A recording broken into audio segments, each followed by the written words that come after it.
Selamat datang. Pada video ini kita akan mencoba membahas beberapa soal fisika yang bisa digunakan untuk persiapan mengikuti Olimpiade IPA tingkat SMP. Nah, soal-soal ini juga bisa kamu gunakan untuk mempelajari topik-topik terkait yang dibahas. Jadi, bukan hanya untuk persiapan Olimpiade saja. Kita mulai saja langsung ke nomor satu. Saya bacakan soalnya. Pipa organa yang panjangnya 26 cm dapat menghasilkan nada dengan frekuensi berurutan 330 Hz, 990 Hz, dan 1650 Hz. Kecepatan gelombang di dalam pipa itu adalah titik titik titik titik. Nah, kita diminta mencari kecepatan uh, gelombang dalam suatu pipa organa. Oke, yang pertama kita harus tahu dulu bagaimana hubungan panjang gelombang dan panjang pipa organa. Oke, kalau kamu masih ingat,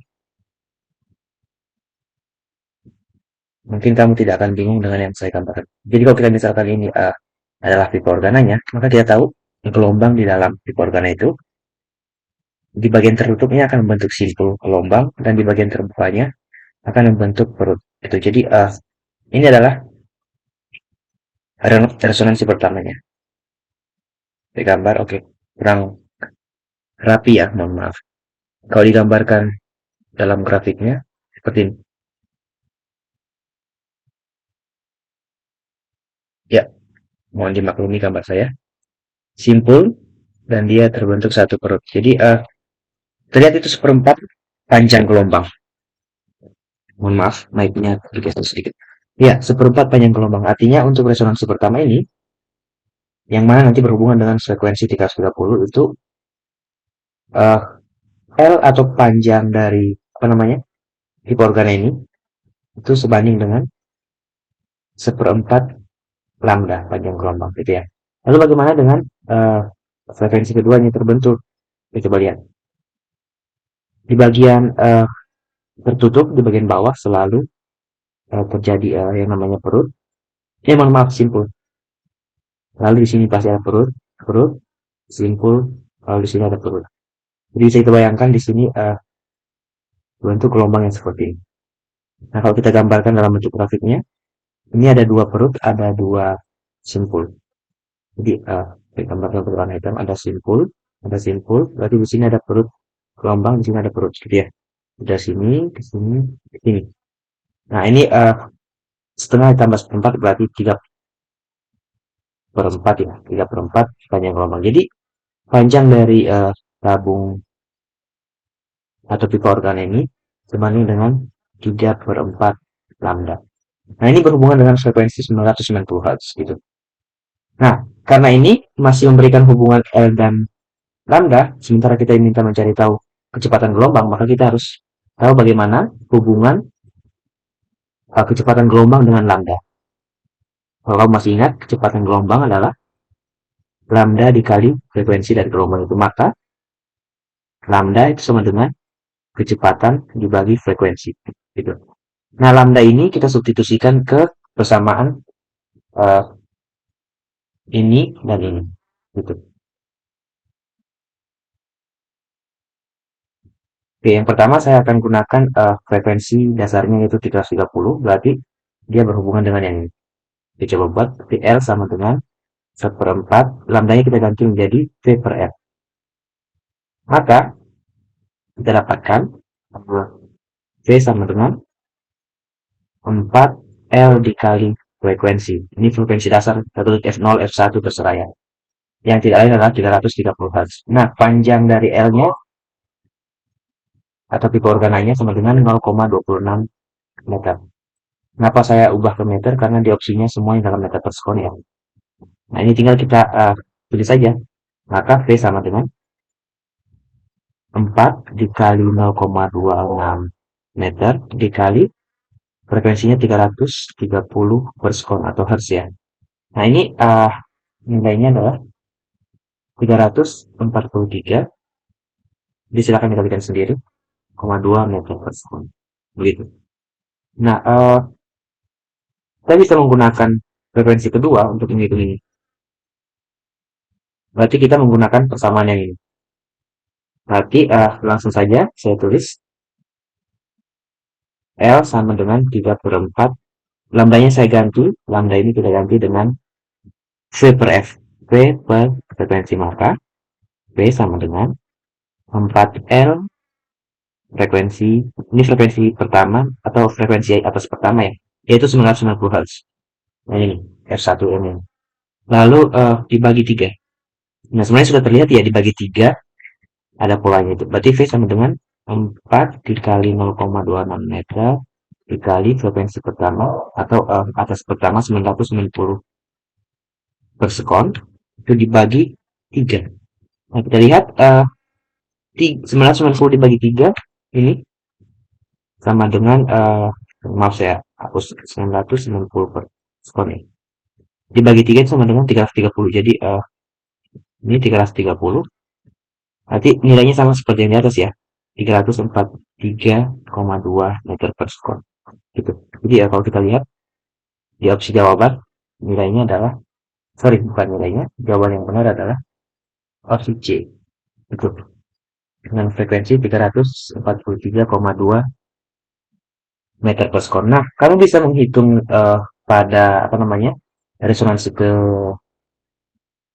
ketiga. Nanti kamu menggunakan uh, frekuensi yang ini 1650 atau nada atas kedua gitu ya. Apapun cara menyebutkannya, mau frekuensi ketiga, nada atas kedua, sama saja, yang penting kamu paham. Baik, kita lanjut dulu. Berikut soal nomor 2, saya bacakan.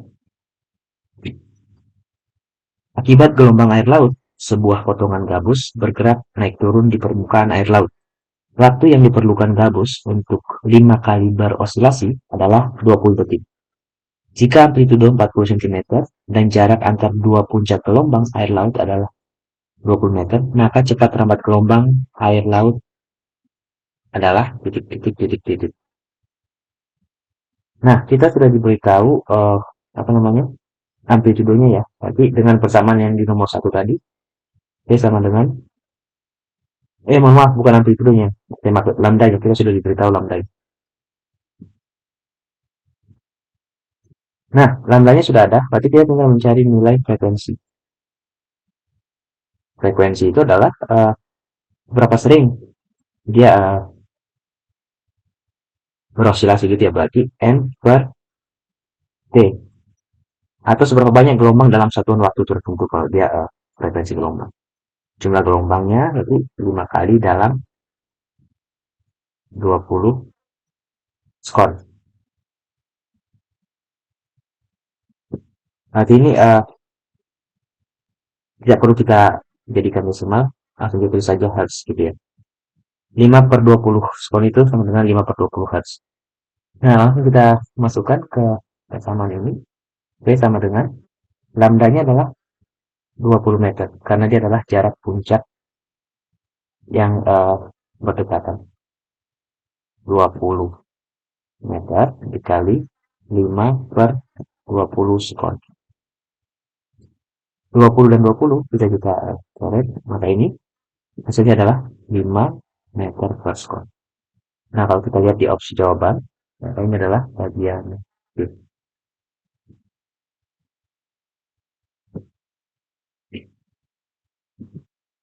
Sekarang kita ke nomor 3. Saya akan bacakan soalnya. Dua muatan positif yang sama besarnya berada pada satu bidang datar. Muatan positif ketiga mengalami gaya total 0 akibat keberadaan dua muatan tersebut.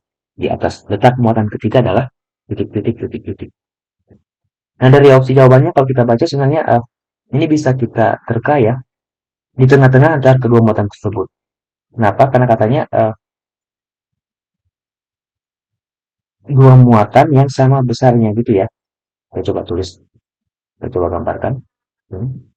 Ini ada dua muatan, ini muatan positif sama besarnya. Ya, sebut saja ini muatan pertama, ini muatan kedua, besarnya ini kecil juga. Nah, secara logika kalau ada muatan positif ketiga, maka dia harus di tengah sini.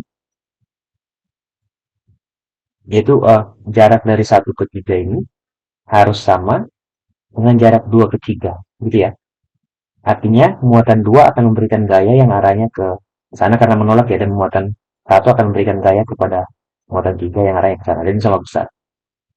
Nah, ini kalau soalnya pilihan ganda kita bisa langsung memilih. Tapi bagaimana kalau kamu menemukan soal yang merupakan eh, soal uraian gitu ya. Jadi kamu harus menulis penjelasannya.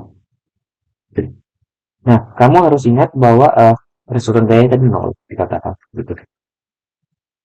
Maka kamu tuliskan gaya apa saja yang bekerja, berarti dengan anggapan gambar yang ini kita tidak punya ya, karena kita belum tahu di mana posisinya. Jadi ini kita batasi dulu. Kita anggap kita tidak tahu gambar itu. Jadi kita tinggal tulis eh, gaya gaya kolom akibat benda satu atau muatan satu pada muatan 3 ditambah gaya dari benda 2 kepada benda 3 atau muatan 2 kepada muatan 3 itu harus sama dengan nol. Maka muatan satu kepada 3, gaya muatan satu kepada muatan 3 itu sama dengan negatif gaya dari muatan 2 kepada muatan 3. Nah, itu lihat ini nilainya sama tapi negatif. Sama seperti gambar yang di samping sebenarnya ya. Nah, satu hal satu hal yang harus kita pahami nanti, tanda negatif ini bukan termasuk nilai gayanya. Ini adalah arah dari gayanya gitu ya. Tapi kita coba selesaikan saja. Kalau kamu masih ingat gaya kolom itu, sebelum kita masuk ke gaya kolom, kita harus memberikan nilai untuk muatan ketiga ini kita sebut saja Q besar gitu ya. Berarti gaya kolom dari muatan satu ke muatan 3 itu sebagai konstanta kolom dikali kecil Q besar per R dari satu ke 3 kuadrat sama dengan negatif konstanta kolom dikali Q kecil, karena muatan 2 juga muatannya Q kecil ya, kali Q besar per R satu, mohon maaf bukan satu ya, dua ke 3 kuadrat. Maka ini bisa kita coret, bisa kita coret begitu. Nah, dengan begitu bisa apa namanya, kita tuliskan R13 kuadrat itu sama dengan minus R23 kuadrat. Nah, kalau kamu selesaikan ini dengan aritmatika biasa, kamu akan mendapatkan penyelesaian untuk R13 itu sama dengan bilangan imajiner gitu ya. Karena uh, ini kalau sama-sama kita akar menjadi R13 kuadrat sama dengan akar minus. Jadi akar minus itu bilangan imajiner. Nah, saya ingatkan kembali tadi, ini tanda negatif ini menunjukkan arah ya. Artinya arahnya berlawanan. R13 itu berlawanan dengan uh, R2 ke 3. Jarak dari muatan 2 ke 3. Jadi ini bisa disimpulkan R13 itu sama dengan negatif R2 ke 3. Atau jarak mereka berlawanan. Nah, nilainya sama. Kalau kita berikan tanda mutlak di sini, nilainya sama, tapi arahnya berlawanan. Berarti yang paling tepat seperti yang tadi, yang sudah kita tebak di awal. Dia di tengah. Jadi jaraknya sama, ke sini adalah R, ini ke sini adalah R, tapi arahnya berbeda ke arah sana. Yang satunya ke arah sana. Oke, kita lanjut dulu ke soal nomor 4. Ini terkait gaya Lorentz. Saya bacakan soalnya. Muatan positif bergerak di samping kawat berarus listrik. Arah gerak muatan sama dengan arah arus listrik. Gerak muatan tersebut, titik-titik, yang pertama, atau A, tetap pada arah semula, dibelokkan mendekati kawat. Arah berbalik, atau dia kembali balik kanan gitu ya. Dibelokkan menuju menjauhi kawat. Nah, kita coba gambarkan. Kalau ada kawat berarus listrik, coba anggap ke atas. Kita sudah tahu di sini akan terjadi, di sekitarnya terjadi yang namanya medan listrik gitu ya. Kalau ada arus ke atas sana, medan, mohon maaf, bukan medan listrik, medan magnet yang mengarah ke sana ini sesuai dengan aturan tangan kanan. Jadi telunjuk kamu ke arah I, putaran dari medan magnet ini B adalah putaran dari jari-jari yang tempatnya. Gitu. Nah, jadi medan magnetnya berputar ke arah sini. Artinya bisa kita simpulkan, medan magnet di sebelah kiri itu adalah masuk ke layar, gitu ya. Dia ke arah layar, masuk. Jadi dia masuk ke arah layar gadget kalian. Sementara di sebelah kiri, tadi saya terbalik ngomongnya. Sebentar di sebelah kiri, tadi di sebelah kanan. Eh, dia menuju ke kita, menuju ke pembaca. Jadi dia digambarkan sebagai titik-titik panah. Sementara yang di sebelah kanan, dia digambarkan dengan garis silang atau dia pangkal sebuah anak panah. Nah,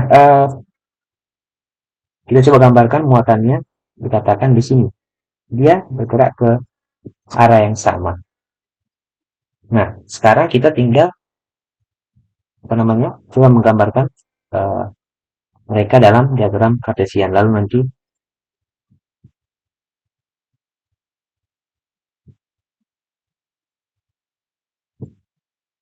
ini saya ulang dulu. Oke, ya, gambar saya cukup kurang baik. Nah, karena medan magnetnya masuk, kita anggap dia masuk ke arah ini X negatif gitu ya. Ini Y positif, ini X positif, ini Z positif. Nah, listriknya ke arah Z positif, sementara medan magnetnya ke arah X negatif.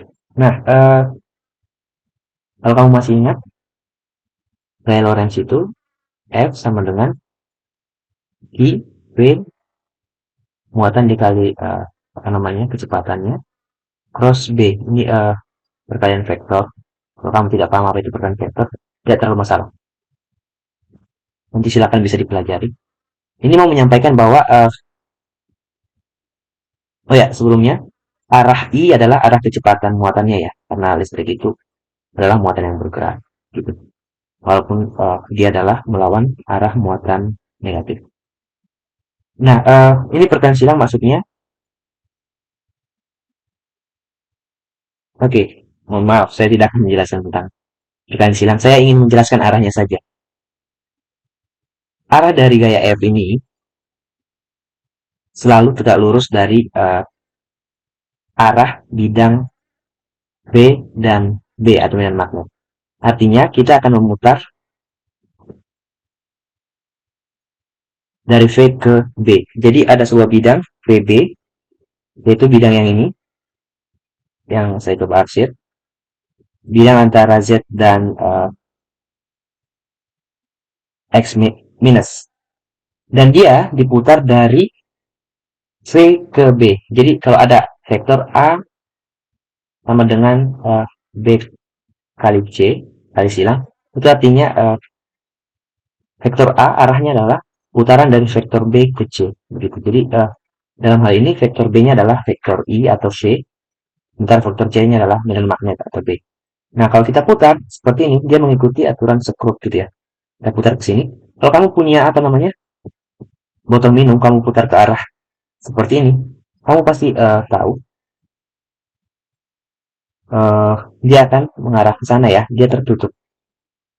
Ini menutup botol minum. Jadi kita bisa tahu ini adalah arah dari F begitu. Jadi arah perputaran bidang ZX negatif ini kita arsip dengan warna biru ini. Perputaran dari mana ke mana? Dari I atau dari arah kecepatan muatan ke medan magnet dari sini ke sini. Kalau diputar dari sini ke sini, maka dia akan tertutup sekrupnya. Atau dia mengarah ke Y negatif. Sehingga bisa kita bayangkan ada gaya yang menarik apa namanya? Saya gambarkan kembali ada gaya yang ya kita gambarkan terpisah dari sini. Muatan di sini ada gaya yang menarik muatan ini ke sana, gitu ya. Karena dia ingin bergerak ke sana. Kecepatannya ke sana, ada gaya Lorentz yang menarik ke sana sehingga saya kita bayangkan kalau awalnya dia di sini, kemudian dia akan uh, apa namanya, dibelokkan mendekati kawat. Hanya ini kemungkinannya gitu ya. Jadi kalau kita lihat opsi jawaban yang paling tepat adalah bagian B. Dia akan mendekati kawat. Nah, mungkin kamu bertanya apakah ini berlaku kalau nanti muatannya ditaruh di sebelah kanan, gitu ya. Di sebelah kanan misalnya di sini. Ya, tetap saja berlaku. Nanti kamu bisa coba kerjakan.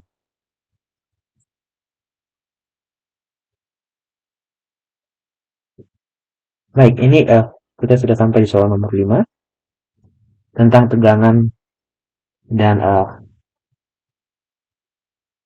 bukan tegangan ya, tentang apa namanya? Frekuensi dawai. Ini tentang gelombang berdiri. Soalnya, saya bacakan, dawai yang panjangnya 2/3 meter memiliki luas penampang 1 milimeter persegi dan massa jenisnya 900 kilogram per meter pangkat 3. Jika dawai direntangkan dengan tegangan 16 Newton, maka frekuensi nada yang mungkin dihasilkan dawai adalah. Nah, yang pertama kita harus tahu bagaimana hubungan apa namanya panjang gelombang dan panjang dawai, gitu ya. Eh, Kalau kita tahu, misalnya ada dawai gitar, misalnya, di sini pasti terbentuk simpul. Simpul kenapa? Karena dia terikat di situ ya. Jadi ini adalah nada yang pertama. Terjadi jika terbentuk setengah gelombang. Ini L sama dengan setengah lambda. Lalu frekuensi yang kedua bagaimana? L-nya segini, maka frekuensi yang kedua pasti di sini ada simpul, ada dua simpul. Mohon maaf, ada tiga simpul dan dua perut. Ini L-nya sama dengan lambda. Nanti kamu bisa cari bagaimana frekuensi yang ketiga dan seterusnya. Nah, karena kita diminta mencari apa namanya hubungannya dengan frekuensi ini, maka kita harus hubungkan lambda dengan frekuensi. Jadi tadi kita masih ingat ya, eh, apa namanya lambda sama dengan kecepatan dibagi frekuensi. Nah, ini tinggal kita ganti ke persamaan yang ini. Maka L sama dengan setengah dikali kecepatan per frekuensi. Nah, sekarang masalah kita datang lagi, yaitu kita belum tahu kecepatannya berapa. Maka kita butuh mencari tahu kecepatannya. Saya kerjakan di sebelah kanan. Bagaimana mencari tahu kecepatannya? Eh, dari hukum Melde, kita masih ingat bahwa kecepatan gelombang pada dawai itu sama dengan tegangan dawai dibagi eh, apa namanya mikro itu adalah ya saya tulis di keterangannya massa persatuan panjang dawai. Jadi kalau ada dawai panjangnya sekian, massanya dibagi L-nya adalah disebut kerapatan massa persatuan panjang seperti itu saja. Nah, lalu kita tidak mendapatkan nilai massa persatuan panjang di soal ini. Berarti kita harus mengubahnya ke bentuk yang lain, gitu ya. Ini kita, ya ini saya pisahkan dulu, kita keluarkan. Berarti jadi akar dari tegangan dibagi massa persatuan panjang. Ini sama dengan gaya dibagi, dikali L per massa akarnya, gitu. Sama dengan massa itu, kalau kamu masih ingat, massa itu sama dengan massa jenis dikali volume dari dawai ini. Massa jenisnya ada di soal sehingga kita hubungkan dengan massa jenis itu tujuannya gitu ya. Jadi F dikali panjang per massa jenis dikali volume. Nah, volume tidak ada di soal jadi walaupun bisa kita hitung sebenarnya ya panjang dikali luas alasnya, tapi kita bisa ubah volume itu menjadi panjang dikali L dikali apa namanya luas penampang gitu. Karena kita anggap dawainya berbentuk silinder yang benar-benar silinder gitu ya, karena memang dawai bentuknya silinder. Jadi tegangan tali dikali L per rho dikali L kali A. Jadi L dan L-nya bisa hilang, maka persamaan akhirnya adalah akar dari gaya rho dikali luas penambang. Ini tinggal kita masukkan. Maka nilainya adalah 16 tegangannya, 16 Newton dikali eh, massa jenisnya berapa itu? Ya sebelum dikali kita bagi dulu.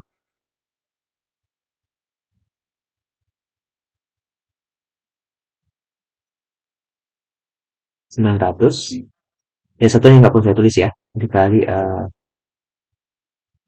mm persegi itu kalau diubah ke meter persegi adalah 10 pangkat minus 6 gitu. Maka ini sama dengan akar 16 dikali gitu ya. Ini kan jadi minus 4, minus 6 ini jadi 4. Karena ini coret 2, ini jadi coret jadi tinggal 4. Jadi kalau naik ke atas jadi 10 pangkat 4 per 9. Nah, akar 16 itu adalah 4 akar akar 10 pangkat 4 adalah 10 pangkat 2, maka 9 adalah 3. Maka kecepatannya adalah 4 per 3, 400 per 3 gitu ya, meter per sekon. Jadi kecepatan gelombang pada dawai tersebut adalah 400 per 3 meter per sekon. Nah, itu yang ini 400 per 3 ini kita masukkan ke persamaan yang di sini. Kita coba cari pada frekuensi pertama gitu ya, resonansi pertama.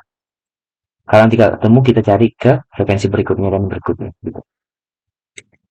Kita tulis di L tadi dikatakan 2 per 3 dari soalnya. Sama dengan 1/2. Kecepatannya 300 per 4 dikali frekuensi. Gitu. Maka ini bisa ditulis 2 kali 4 dikali berapa itu? Ya, saya terbalik ya 400 per 3, bukan 300 per 4. Sedikit terbalik, mohon maaf. 400 per 3 dikali frekuensi. Maka 2 kali 2 kali 3 itu sama dengan 12. F sama dengan 3 kali 1 kali 4 berarti 2.200. Maka frekuensinya adalah 100 Hz. Nah, kita lihat di sini di opsi jawabannya tidak ada yang 100 Hz, hanya ada 120. Berarti kita cari ke nada berikutnya. L sama dengan lambda. Maka L sama dengan V per frekuensi. Frekuensi sama dengan V per L. Sama dengan V-nya tadi 400 per 3 per L. L-nya 2 per 3 berarti 3 per 2. Gitu ya. Kalau dikalikan. Berarti 3 per 3 coret 400 per 2 sama dengan 200 Hz. Jadi frekuensi keduanya adalah 200 Hz. Kita lihat di kunci jawabannya, atau opsi jawabannya, sorry. Dia di bagian B. Jadi opsi jawaban yang benar adalah bagian B.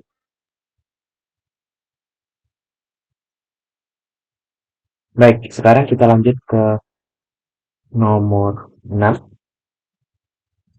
Ini terkait gaya apung atau terkait gaya secara umum gitu ya. Sebuah balok kayu terapung di permukaan air dalam bejana. Diketahui massa jenis kayu sepertiga kali massa jenis air. Massa jenis saya tulis dulu. Massa jenis saya tulis kayu sama dengan sepertiga kali massa jenis air. Jika bejana beserta air dan balok kayu tersebut berada dalam lift. Oke, jadi sistemnya agak kompleks. Yang bergerak ke atas dengan percepatan sepertiga kali percepatan gravitasi bumi. Nah, percepatan sistem saya tulis saya sebagai A itu sama dengan sepertiga percepatan gravitasi bumi. Lalu, maka volume balok kayu yang berada di atas permukaan air adalah oke. Berarti ini terkait kayak apung benar ya, kumatinya. Saya coba gambarkan bagaimana sistemnya. Jadi ada lift katanya. Kita anggap saja liftnya seperti ini ya, kotak-kotak. Ya, ini agak oleng, saya mohon maaf. Saya gambar ulang. Mudah-mudahan tidak lebih oleng. tambah oleng ternyata.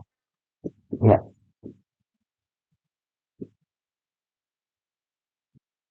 Nah, lalu dalam lift itu ada bejana. Saya pakai warna merah saja untuk bejana.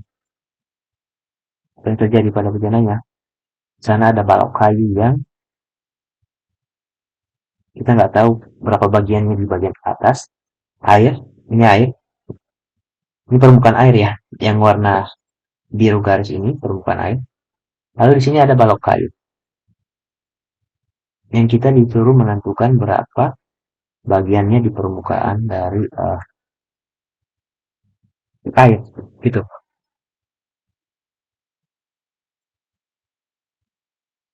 Nah, untuk mengetahui ini kita harus menggambarkan gaya-gaya yang bekerja pada sistem ini. Pada seluruh benda atau pada sistem terjadi percepatan sebesar A.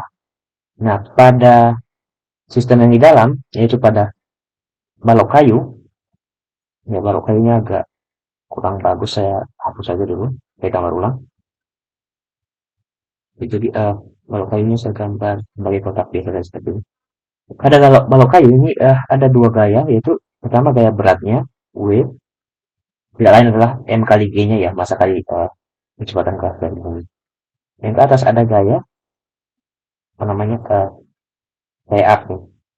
Nah, ingat percepatan ini berlaku untuk semua benda ini, lift, eh, bencananya, dan apa namanya si balok kayu, sehingga balok kayu sendiri akan mengalami gaya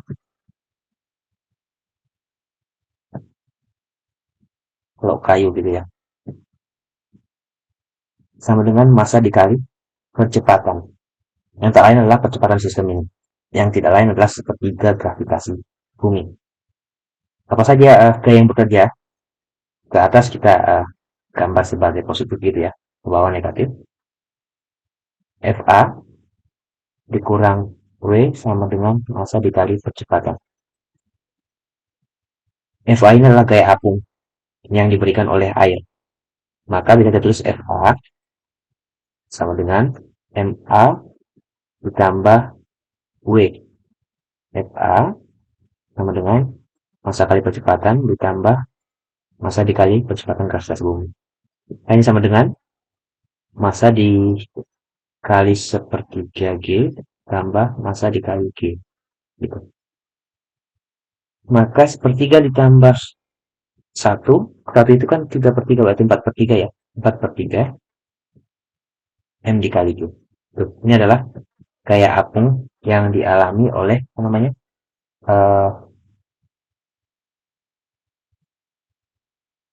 balok kayu. FA-nya setara dengan 4 per 3 beratnya. Nah, sekarang kita ingat kembali gaya apung itu apa, gitu ya. Gaya apung itu adalah hmm, sebanding dengan berat zat cair yang dipindahkan oleh apa namanya benda yang tercelup. Nah, berarti berapa volume zat cair? Mohon maaf, berapa berat zat cair itu setara dengan massa jenis zat cair atau air ya, beda massa jenis air dikali volume benda yang tercelup. Saya tulis saya celup gitu, dikali dengan percepatan gravitasi. Ini adalah M gitu ya, massa dari air. Kenapa ini volume tercelup? Karena volume yang tercelup sama dengan volume air yang dipindahkan oleh benda gitu. Jadi mg ini sama dengan berat berat fluida yang dipindahkan oleh benda. Ini sama dengan 4 per 3 M dikali G gitu. Nah, kita lihat di persamaan ini ada G di kedua ruas. G-nya bisa kita coret. G dan G ini bisa dicoret menjadi rho air dikali V celup. V benda yang tercelup maksudnya. 4 per 3. Massa dari apa namanya benda itu adalah rho benda atau rho kayu ya. Tadi saya tulis di sana rho kayu. Rho kayu, Bapak. Kayu dikali volume total. Saya tulis T. volume total dari si kayu. Itu adalah nilai masanya. Nah, kita tulis ulang, rho air sama dengan, dikali volume celup sama dengan 4/3. Rho kayu tadi dikatakan sepertiga rho air, sepertiga rho air kali V total, VT. Nah, di sini ada rho air di kedua ruas, bisa kita coret, maka V yang tercelup, ini yang tercelup ya, sama dengan 4, 3 kali 3, 9, V total. Nah, yang ditanya adalah berapa V yang di atas, berarti V atas itu sama dengan V total, VT dikurang V yang tercelup. VT dikurang 4/9 V celup. Oke, ini 9 per 9 dikurang 4.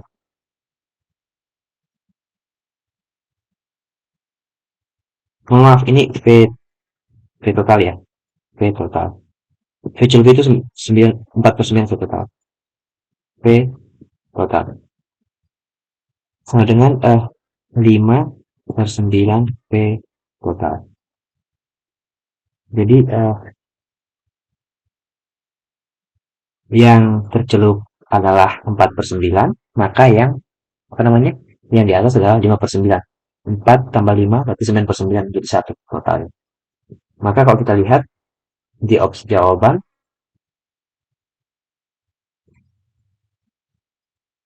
ya saya hapus dulu ini. Di opsi jawaban, jawaban yang paling tepat adalah bagian D, 5/9 bagian. Baik, soal berikutnya nomor 7. Ini terkait gaya kolom laju. Tadi sudah pernah kita bahas.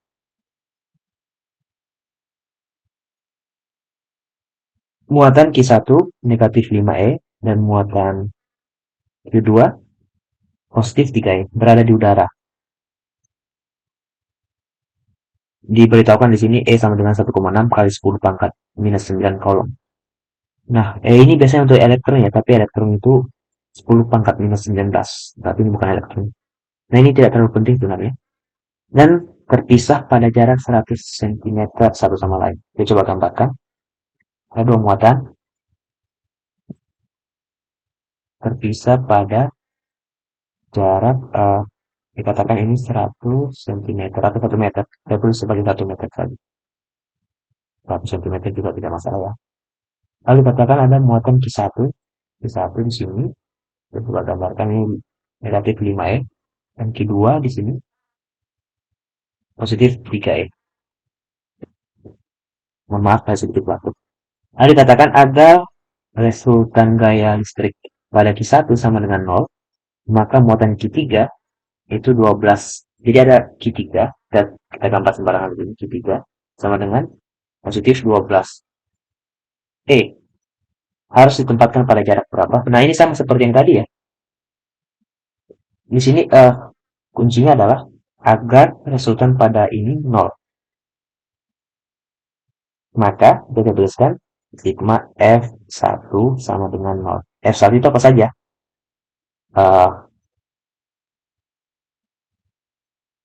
Saya hapus, saya sedikit geser ke sini. Sigma gaya pada F1 sama dengan 0. Nah, gaya yang bekerja pada F1 itu adalah gaya dari muatan 3 ke muatan 1 dan gaya dari muatan 2 ke muatan 1. Kita tulis gaya dari muatan 2 ke muatan 1 ditambah gaya dari muatan 3 ke muatan 1 sama dengan 0.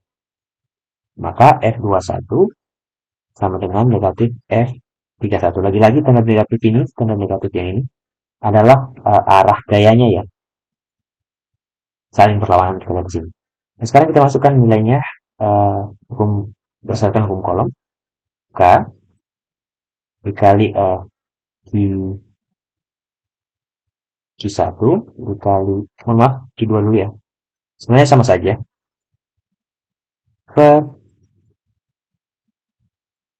Ya, kita belum tahu berapa jaraknya.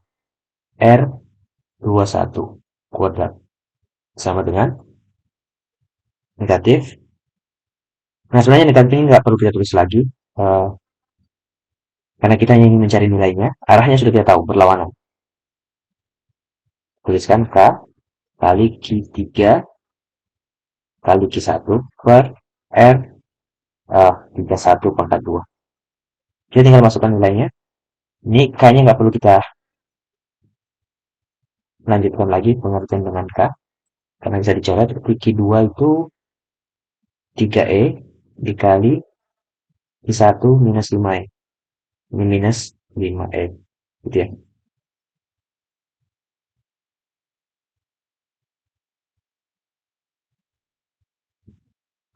Ya, mohon maaf. Per R21. Itu sama dengan muatan 3, 12E dikali muatan 1 itu minus 5 E per R31 pangkat 2. Ini pangkat 2 juga R21. Nah, E dan E bisa dicoret ya, E kuadrat. Maka, kita ke sini, E dikali E ada di sama-sama ruas. Nah, sini 3 kali 5, 15 per R21 kuadrat, itu sama dengan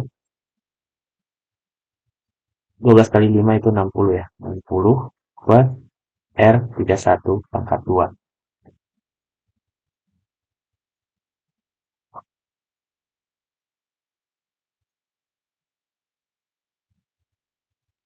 Nah, 15 dan 60 itu sama-sama dibagi 15 jadi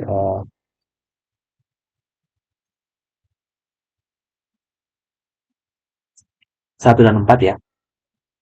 1 per R21 kuadrat sama dengan 4, 4 kali 15, 60. Jadi R31 kuadrat. Maka dikatakan, tadi di pertanyaannya harus ditempatkan pada jarak berapa. Nah, kita harus cari tahu, eh, apa namanya,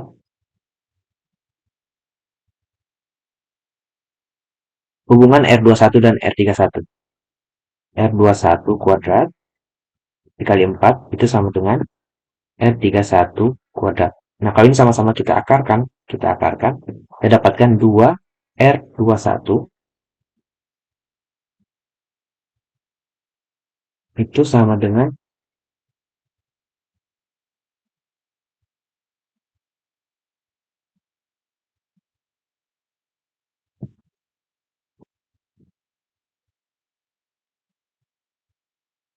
R31. Nah, R21 ada nilainya ya. R2 ke 1 itu tadi dikatakan 100 atau 1 cm. 100 cm atau 1 meter. Maka ini 2 kali 1. R31 itu sama dengan 2 dikali 1 meter. Sama dengan 2 meter. R31. Nah, sekarang pertanyaannya kemana? 2 meter ke arah mana gitu ya? Atau diukur dari mana? Tadi kita sudah lihat ini ada tanda arah. Berarti bisa kita bayangkan dia berlawanan dengan arah dari 2 ke 1. Tapi bagaimana kita menggambarkan ini? Kita coba tulis kembali. Kalau di sini adalah muatan Q1, di sini muatan namanya tadi Q2 pada jarak 1 meter, maka 2 meter. Q3-nya maka di sini, ya. 2 meter dari Q1. Kenapa di sini? Karena kalau kita mengukur jarak atau arah atau perpindahan dari Q2 ke Q1, itu arahnya ke sini, sementara, mohon maaf ke sini ya. Sementara perpindahan dari Q3 ke 1 adalah ke sini. Walaupun sebenarnya ini bukan jarak perpindahannya ya, jarak gaya. Sorry, bukan arah perpindahannya, tapi arah gayanya. Kita anggap saja arah perpindahannya seperti itu. Tanda negatif ini. Nah, jadi agar Q1 mengalami gaya yang nol, maka muatan 3 ditempatkan 2 meter di sebelah kirinya, gitu. Di sebelah kirinya berarti yang mana jawaban? Di bagian C ya, 200 cm di sebelah eh, kirinya, lebih jauh.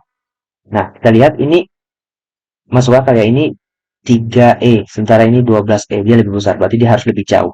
Karena ini per jarak kuadrat, dia harus lebih jauh supaya tidak ada resultan.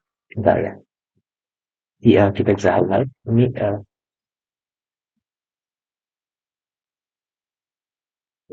nah, bagaimana kalau kita pilih bagian D gitu, 50 cm dari Q1 di antara Q1 dan Q2 di sini. Kalau di sini tidak mungkin nol ya, karena dia sama-sama mendapat gaya tolakan dari Q2 dan Q3. Oke, kita lanjut dulu ke nomor 8. Ini terkait apa namanya? Rangkaian listrik. Nah, ini berhubungan dengan hukum Kirchhoff. Saya bacakan soalnya. Pada rangkaian listrik di samping ini, keempat lampu A, B, C, dan D identik.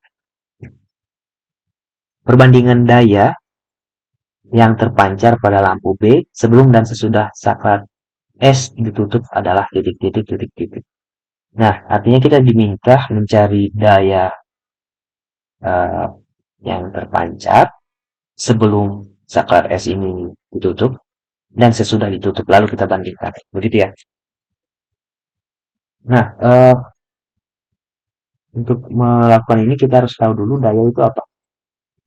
Daya itu power sama dengan tegangan dikali arus. Nah, tegangannya tidak diberitahu ya. Arusnya juga tidak diberitahu. Hanya dikatakan identik. Artinya kita bisa mengatakan saja di sini tegangannya adalah P, gitu ya. Dan kita misalkan hambatan dari masing-masing lampunya adalah R, ini juga R, ini juga R, gitu. Sekarang kita cari dulu berapa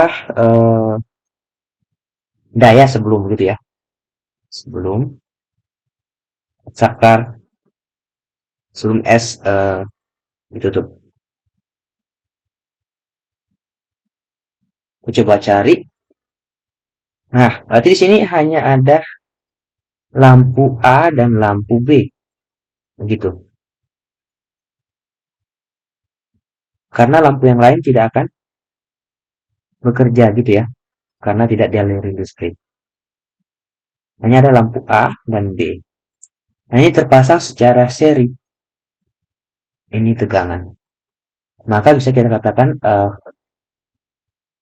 V sama dengan I, arus yang mengalir ke sini I, sama dengan arus yang mengalir pada hambatan B ya. Itu sama dengan dikali R, I dikali R.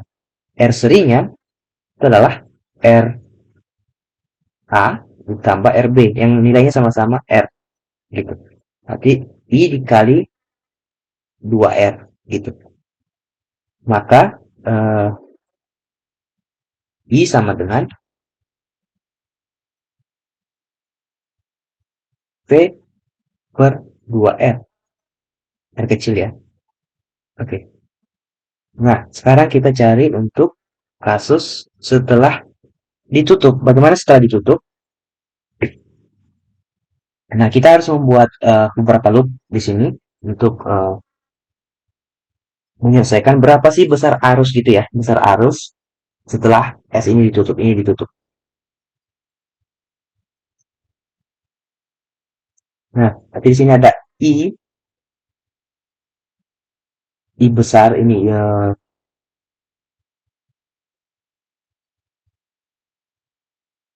Saya tulis sebagai I aksen gitu ya, karena membedakan dengan I yang di sini. I aksen. Nah, di sini ada I, kita sebut saja ini I1. Yang di sini ada I2. Gitu. Maka menurut hukum Kirchhoff tentang arus yang keluar dari percabangan sama dengan arus yang meninggalkan percabangan itu. Di I aksen, ini setelah ditutup ya. S ditutup. Ya, aksen itu sama dengan I1 ditambah I2. Lalu apalagi yang kita dapatkan? Eh, kita coba lihat loop yang pertama ini. Saya gambar dengan warna biru. Loopnya kita arahkan ke sana gitu ya.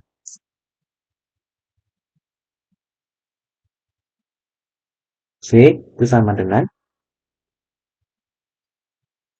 I aksen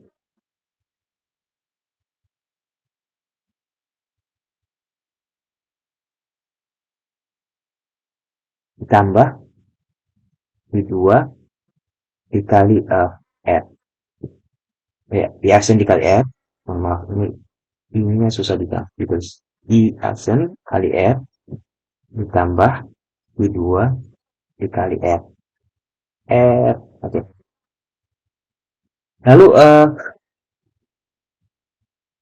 kita coba selesaikan untuk loop berikutnya, yaitu loop yang di sebelah kanan di sini. Kita buat loop baru. Di sini ada 3 resistor ya. Akan berlaku seperti berikut.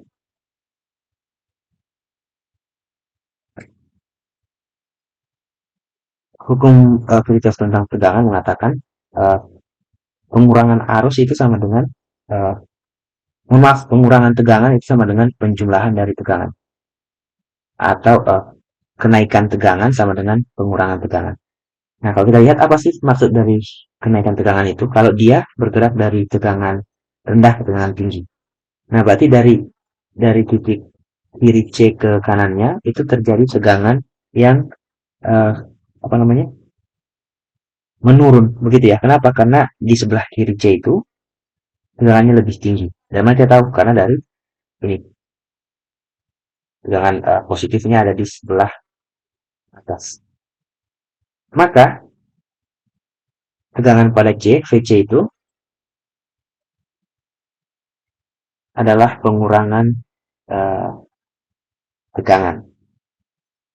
Bisa langsung jatuh saja sebagai I1 dikali R, negatif I1 kali R, dikurang I1 dikali, di sini ada R juga, ini R, kali R, untuk lampu D ya, plus. Nah ini untuk lampu B, terjadi penaikan tegangan. Kenapa? Karena di sebelah sini negatif, di sini positif, di bagian atasnya. Ditambah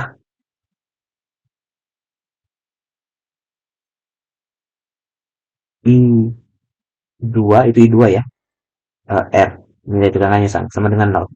Jadi ini sama dengan ini. Itu maksudnya ini penurunan, penurunan tegangan. Ini sebut saja penambahan gitu. Ya, kalau kalimat saya salah untuk menyatakan hukum Kirchhoff tentang tegangan, mohon maafkan. Saya hanya untuk tujuan mempermudah gitu ya. Untuk lampu B tadi ini, di sini tegangannya negatif, di sini positif, sehingga kita sebut dia mengalami eh, penambahan tegangan gitu ya. Ini hanya istilah, bukan yang sebenarnya. Maka bisa kita simpulkan dari persamaan ini minus 2I1 R sama dengan, atau positif I2 R sama dengan 0. Maka I2 itu sama dengan uh,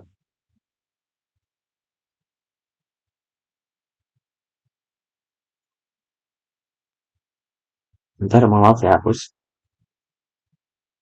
sangat banyak coretan di sini, tidak jelas. Minus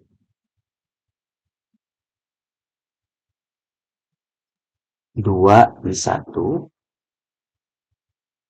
ditambah I2 sama dengan 0.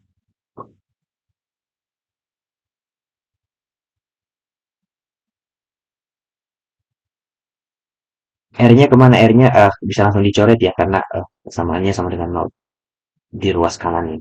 Maka I1 sama dengan I2 per 2. Nah, ini tujuannya untuk mendapatkan nilai I aksen ya. Kita fokus ke tujuan kita. Maka, ini persamaan ini kita masukkan ke persamaan yang mana tadi ya? Yang di atas, yang di sini. I aksen sama dengan I1 tambah I2. Nah, I1-nya kita substitusikan dengan nilai ini. Maka sama dengan I2 per 2 ditambah I2. Itu sama dengan 3 per 2 I2. Begitu. Nah, sekarang kita mau cari tahu nilai I2 itu berapa. Begitu ya. Ya, kita mencari nilai I2. Kenapa? Karena kita ingin mengetahui perbandingan daya pada lampu B. Yang mana pada lampu B ini, yang mengalir adalah arus I2. Ini lampu B. Nah, I aksen ini yang sudah saya kotaki, kita substitusikan ke persamaan yang di atas. Kita peroleh tegangan sama dengan I aksen tadi nilainya adalah 3 per 2 I2. Jadi dikali R ditambah I2 R. Nah, ini saya batasi dulu untuk warna ini. Ya. Maka V sama dengan 3 per 2 tambah 2 per 2 sama dengan 5 per 2 I2 dikali R. Nah, sekarang kita masuk kembali ke rumus daya ini. Sekarang kita bisa bandingkan daya pada lampu B sebelum dan sesudah saklar S ditutup. Kita kerjakan agak ke bawah. Nah, daya sebelum kita tulis sebagai P adalah V dikali I sama dengan V dikali ya, V-nya kita gunakan nilai I dikali 2R, berarti 2R I dikali I. Oke, kalau kita pakai ini ternyata kita nggak bisa membandingkan ya. Kita substitusikan nilai I saja, berarti V, karena yang sama adalah tegangan V dikali V per 2R dari sini. Ini nilainya sama dengan V kuadrat per 2R. Tegangan sesudah, mohon maaf, daya sesudah sama dengan tegangan dikali I 2.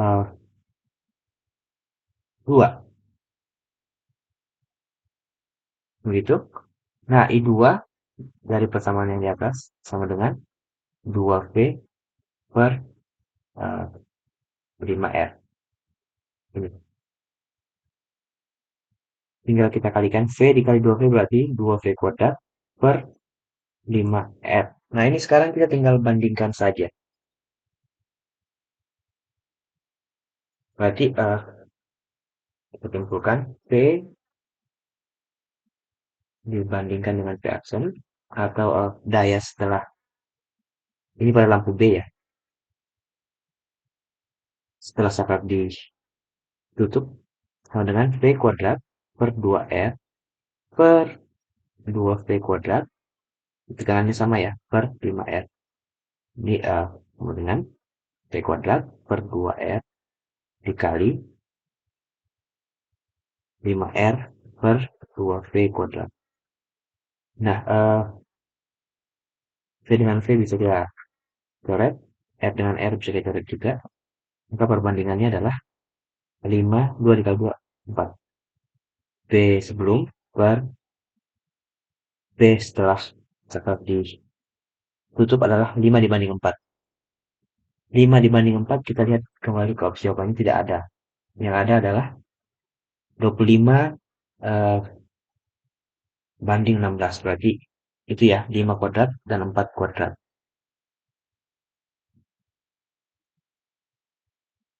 Maka opsi jawabannya adalah bagian C.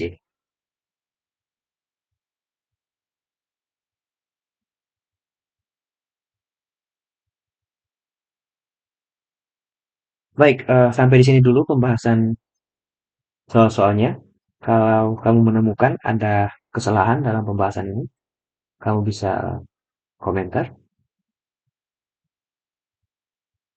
Dan sampai jumpa di video berikutnya. Terima kasih.